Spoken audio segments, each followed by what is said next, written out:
मेरे प्यारे देशवासियों, नमस्कार। आज हम मन की बात के 96वें एपिसोड में साथ जुड़ रहे हैं। मन की बात का अगला एपिसोड वर्ष 2023 का पहला एपिसोड होगा। आप लोगों ने जो संदेश भेजे उनमें जाते हुए 2022 के बारे में बात करने को भी बड़े आग्रह से कहा है। अतीत का अवलोकन तो हमेशा हमें वर्तमान और भविष्य की तैयारियों की प्रेरणा देता है। 2022 में देश के लोगों का सामर्थ्य, उनका सहयोग, उनका संकल्प, उनकी सफलता का विस्तार इतना ज्यादा रहा कि मन की बात में सभी को समेटना मुश्किल होगा। 2022 वाकई कई मायनों में बहुत ही प्रेरक रहा, अद्भुत रहा। इस साल भारत ने अपनी आजादी के 75 वर्ष पूरे किए और इसी वर्ष अमृत काल का प्रारंभ हुआ। इस साल देश ने नई रफ्तार पकड़ी। सभी देशवासियों ने एक से बढ़कर एक काम किया। 2022 की विभिन्न सफलताओं ने आज पूरे विश्व में भारत के लिए एक विशेष स्थान बनाया है।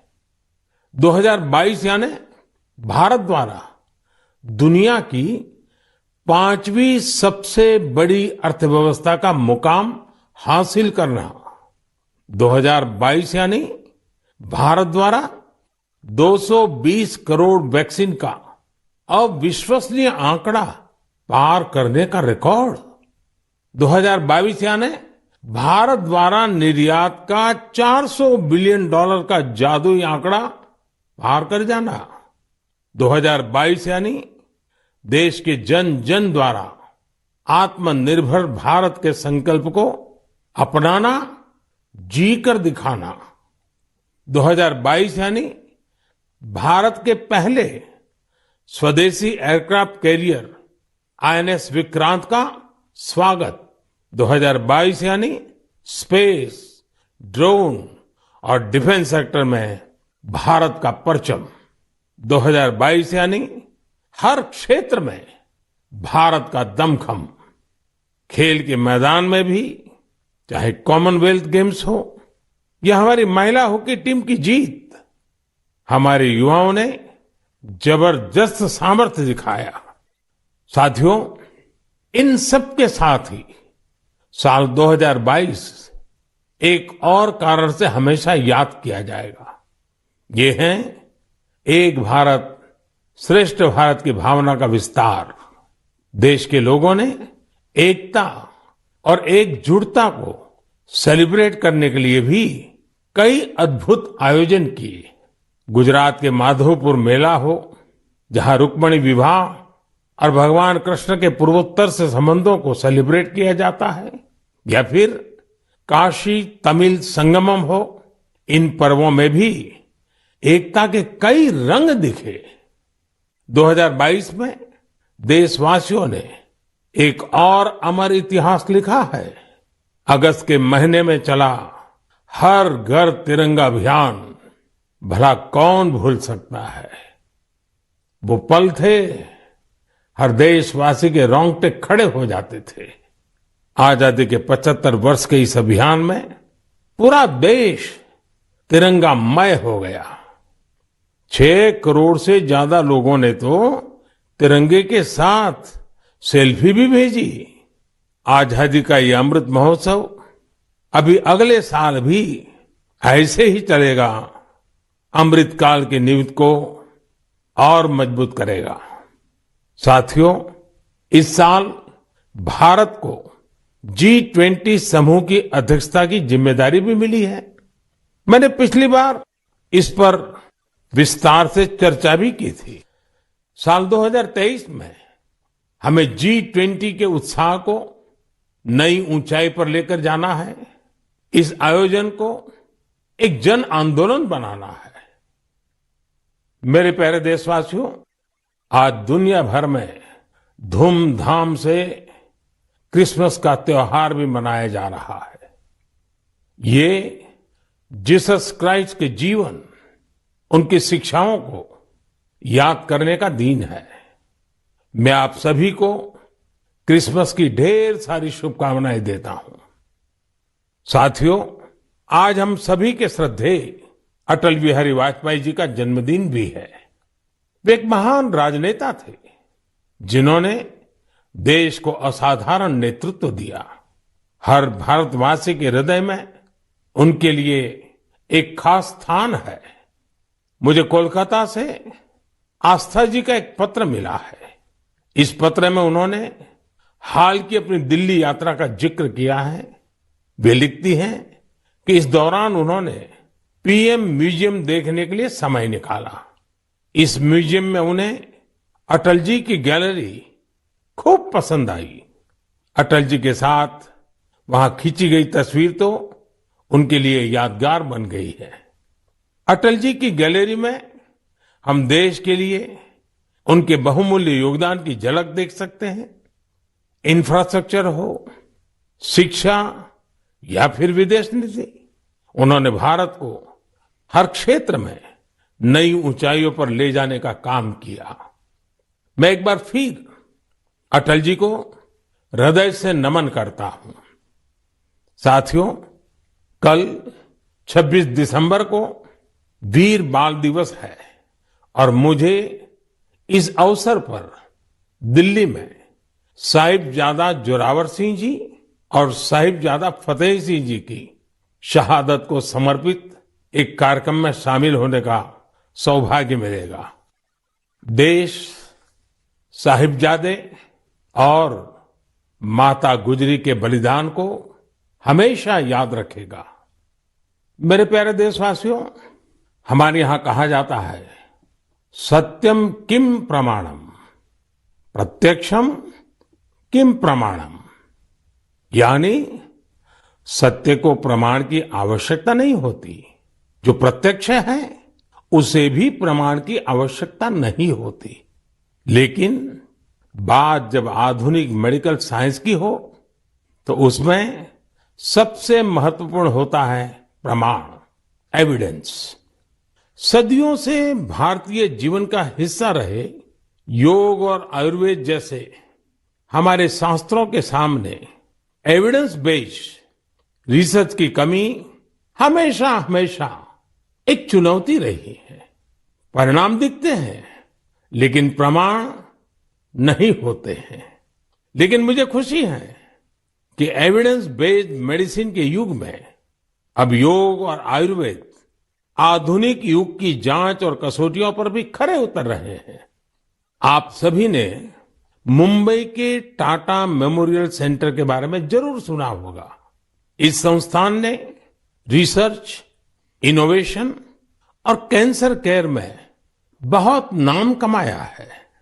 इस सेंटर द्वारा की गई एक इंटेंसिव रिसर्च में सामने आया है कि ब्रेस्ट कैंसर के मरीजों के लिए योग बहुत ज्यादा असरकारी है। टाटा मेमोरियल सेंटर ने अपनी रिसर्च के नतीजों को अमेरिका में हुई बहुत ही प्रतिष्ठित ब्रेस्ट कैंसर कॉन्फ्रेंस में प्रस्तुत किया है। इन नतीजों ने दुनिया के बड़े बड़े एक्सपर्ट्स का ध्यान अपनी तरफ खींचा है, क्योंकि टाटा मेमोरियल सेंटर ने एविडेंस के साथ बताया है कि कैसे मरीजों को योग से लाभ हुआ है।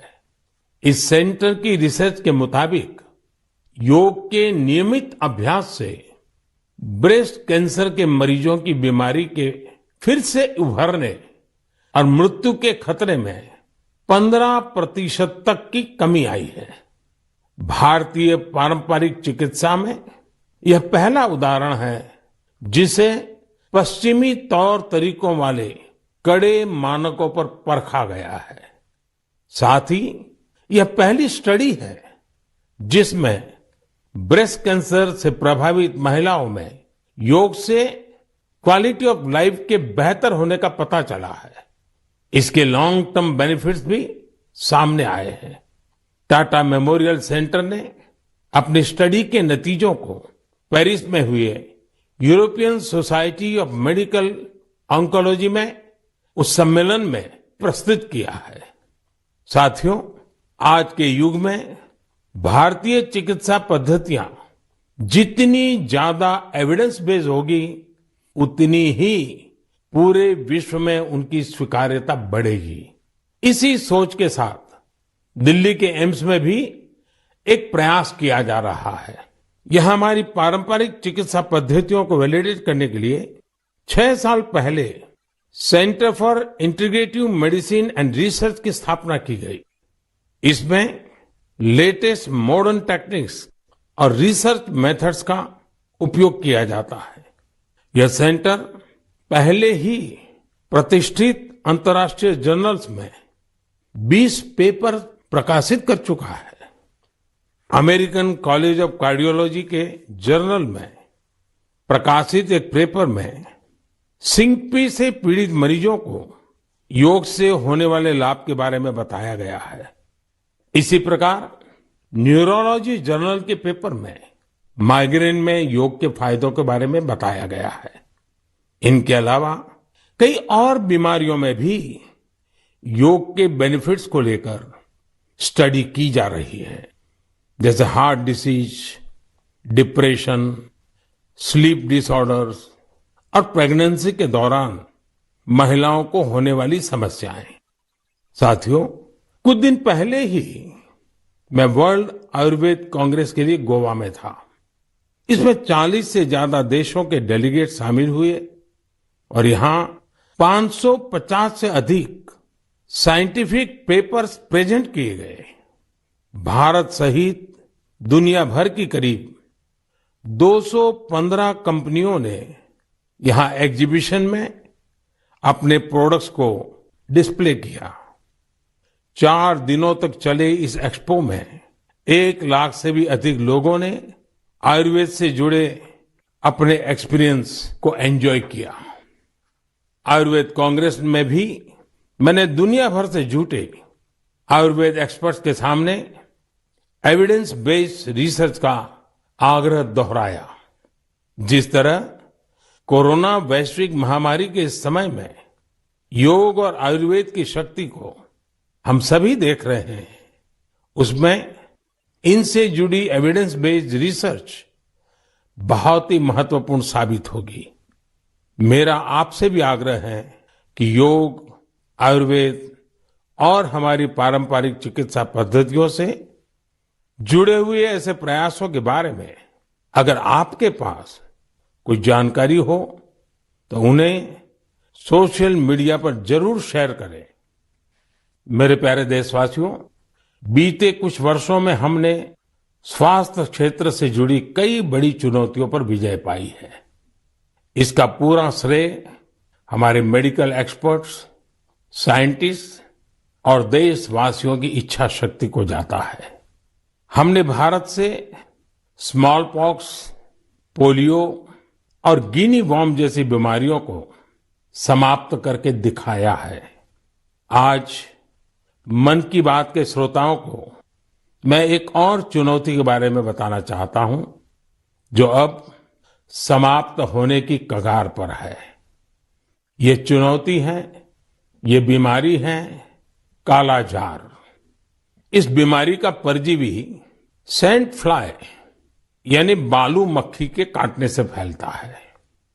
जब किसी को कालाजार होता है तो उसे महीनों तक बुखार रहता है, खून की कमी हो जाती है, शरीर कमजोर पड़ जाता है और वजन भी घट जाता है। यह बीमारी बच्चों से लेकर बड़ों तक किसी को भी हो सकती है, लेकिन सबका प्रयास से कालाजार नाम की ये बीमारी अब तेजी से समाप्त होती जा रही है। कुछ समय पहले तक कालाजार का प्रकोप 4 राज्यों के 50 से अधिक जिलों में फैला हुआ था, लेकिन अब ये बीमारी बिहार और झारखंड के 4 जिलों तक ही सिमट कर रह गई है। मुझे विश्वास है बिहार, झारखंड के लोगों का सामर्थ्य, उनकी जागरूकता इन 4 जिलों से भी कालाजार को समाप्त करने में सरकार के प्रयासों को मदद करेगी। कालाजार प्रभावित क्षेत्रों के लोगों से भी मेरा आग्रह है कि वो 2 बातों का जरूर ध्यान रखें। एक है सैंड फ्लाई या बालू मक्खी पर नियंत्रण और दूसरा जल्द से जल्द इस रोग की पहचान और पूरा इलाज। कालाजार का इलाज आसान है। इसके लिए काम आने वाली दवाएं भी बहुत कारगर होती हैं। बस आपको सतर्क रहना है। बुखार हो तो लापरवाही ना बरतें और बालू मक्खी को खत्म करने वाली दवाइयों का छिड़काव भी करते रहें।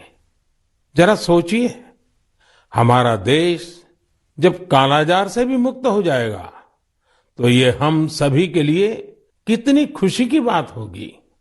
सबका प्रयास की इसी भावना से हम भारत को 2025 तक टीबी मुक्त करने के लिए भी काम कर रहे हैं।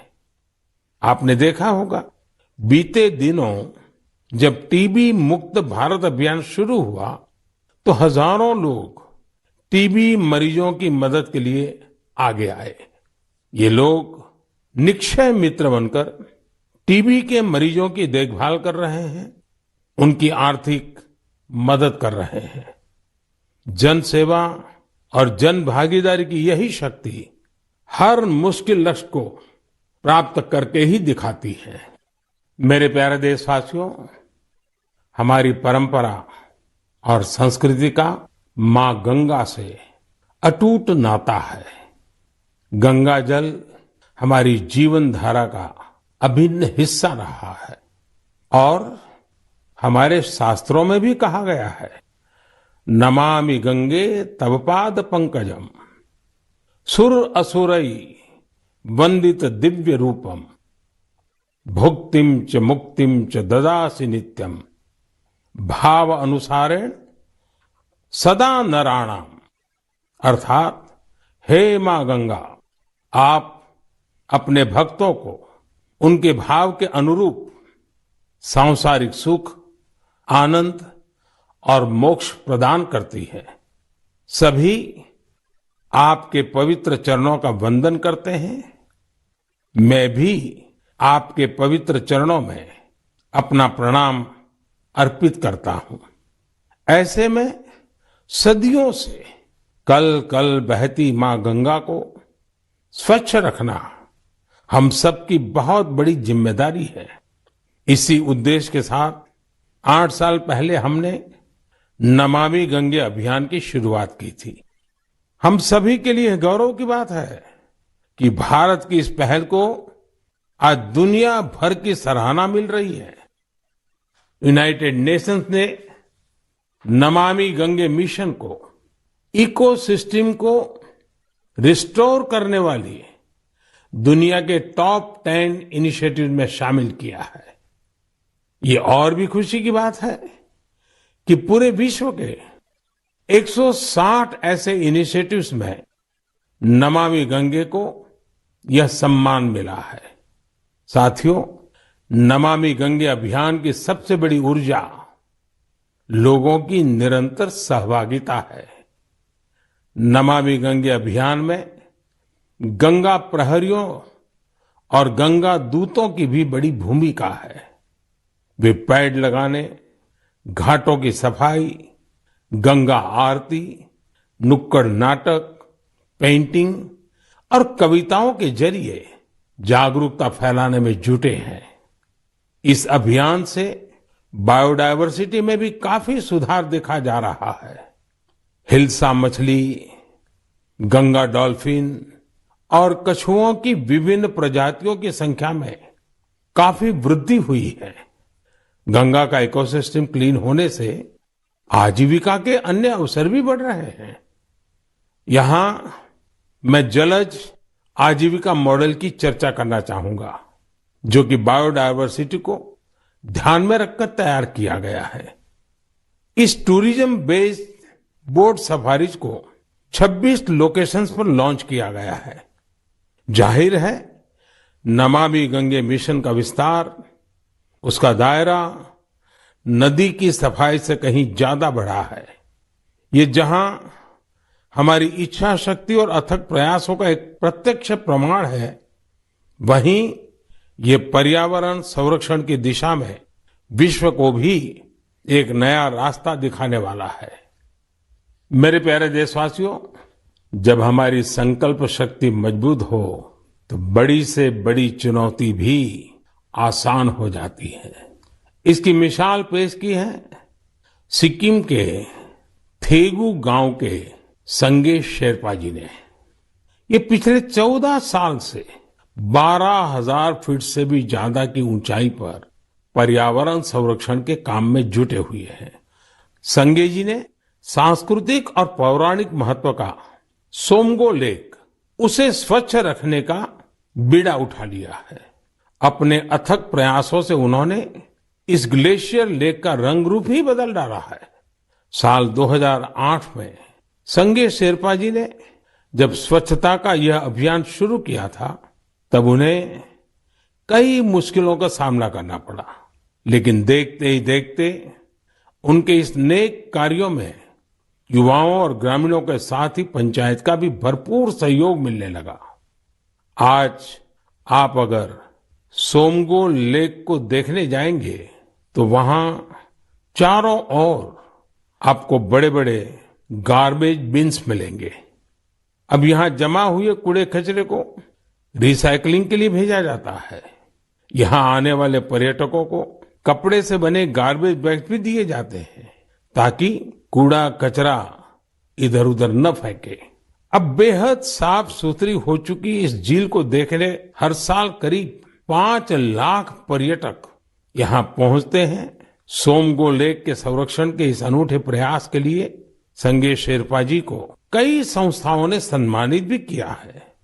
ऐसी ही कोशिशों के बदौलत आज सिक्किम की गिनती भारत के सबसे स्वच्छ राज्यों में होती है। मैं संगे शेरपा जी और उनके साथियों के साथ साथ देश भर में पर्यावरण संरक्षण के नेक प्रयास में जुटे लोगों की भी हृदय से प्रशंसा करता हूं। साथियों, मुझे खुशी है कि स्वच्छ भारत मिशन आज हर भारतीय के मन में रच बस चुका है। साल 2014 में इस जन आंदोलन के शुरू होने के साथ ही इसे नई ऊंचाइयों पर ले जाने के लिए लोगों ने कई अनूठे प्रयास किए हैं। और ये प्रयास सिर्फ समाज के भीतर ही नहीं, बल्कि सरकार के भीतर भी हो रहे हैं।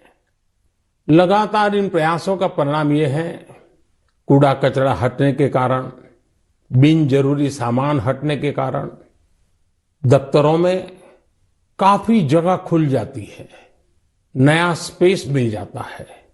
पहले जगह के अभाव में दूर दूर किराए पर दफ्तर रखने पड़ते थे। इन दिनों ये साफ सफाई के कारण इतनी जगह मिल रही है कि अब एक ही स्थान पर सारे दफ्तर बैठ रहे हैं।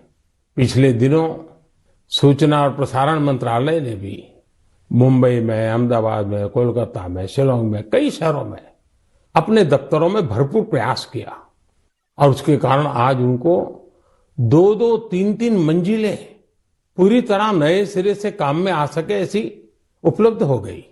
ये अपने आप में स्वच्छता के कारण हमारे संसाधनों का ऑप्टिमम यूटिलाइजेशन का उत्तम अनुभव आ रहा है। समाज में भी, गांव-गांव, शहर-शहर में भी, उसी प्रकार से दफ्तरों में भी ये अभियान देश के लिए भी हर प्रकार से उपयोगी सिद्ध हो रहा है। मेरे प्यारे देशवासियों, हमारे देश में अपनी कला संस्कृति को लेकर एक नई जागरूकता आ रही है, एक नई चेतना जागृत हो रही है। मन की बात में हम अक्सर ऐसे उदाहरणों की चर्चा भी करते हैं, जैसे कला, साहित्य और संस्कृति समाज की सामूहिक पूंजी होते हैं। वैसे ही इन्हें आगे बढ़ाने की जिम्मेदारी भी पूरे समाज की होती है। ऐसा ही एक सफल प्रयास लक्षद्वीप में हो रहा है। यहाँ कल्पेनी द्वीप पर एक क्लब है, कुमेल ब्रदर्स चैलेंजर्स क्लब। ये क्लब युवाओं को स्थानीय संस्कृति और पारंपरिक कलाओं के संरक्षण के लिए प्रेरित करता है। यहाँ युवाओं को लोकल आर्ट, कोलकली, परिचाकली, किलिप्पाट्टू और पारंपरिक गानों की ट्रेनिंग दी जाती है। यानी पुरानी विरासत नई पीढ़ी के हाथों में सुरक्षित हो रही है, आगे बढ़ रही है। और साथियों, मुझे खुशी है इस प्रकार के प्रयास देश में ही नहीं विदेश में भी हो रहे हैं। हाल ही में दुबई से खबर आई कि वहां के कालारी क्लब ने Guinness book of world records में नाम दर्ज किया है। कोई भी सोच सकता है कि दुबई के क्लब ने रिकॉर्ड बनाया तो जो भारत से क्या संबंध। दरअसल ये रिकॉर्ड भारत की प्राचीन मार्शल आर्ट कलारियपट्टू से जुड़ा है। ये रिकॉर्ड एक साथ सबसे अधिक लोगों के द्वारा कलारी के प्रदर्शन का है। कलारी क्लब दुबई में दुबई पुलिस के साथ मिलकर ये प्लान किया और यूएई के नेशनल डे में प्रदर्शित किया।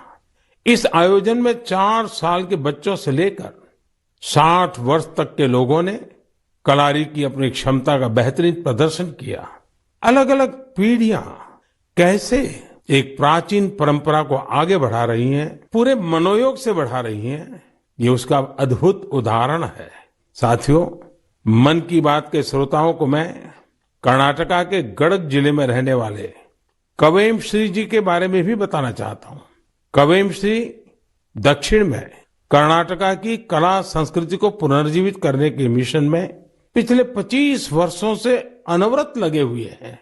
आप कल्पना कर सकते हैं कि उनकी तपस्या कितनी बड़ी है। पहले तो वो होटल मैनेजमेंट के प्रोफेशन से जुड़े थे, लेकिन अपनी संस्कृति और परंपरा को लेकर उनका लगाव इतना गहरा था कि उन्होंने इसे अपना मिशन बना लिया। उन्होंने कला चेतना के नाम से एक मंच बनाया। ये मंच आज कर्नाटका के और देश विदेश के कलाकारों के कई कार्यक्रम आयोजित करता है। इसमें लोकल आर्ट और कल्चर को प्रमोट करने के लिए कई इनोवेटिव काम भी होते हैं। साथियों, अपनी कला संस्कृति के प्रति देशवासियों के उत्साह अपनी विरासत पर गर्व की भावना का ही प्रकटीकरण है। हमारे देश में तो हर कोने में ऐसे कितने ही रंग बिखरे हैं।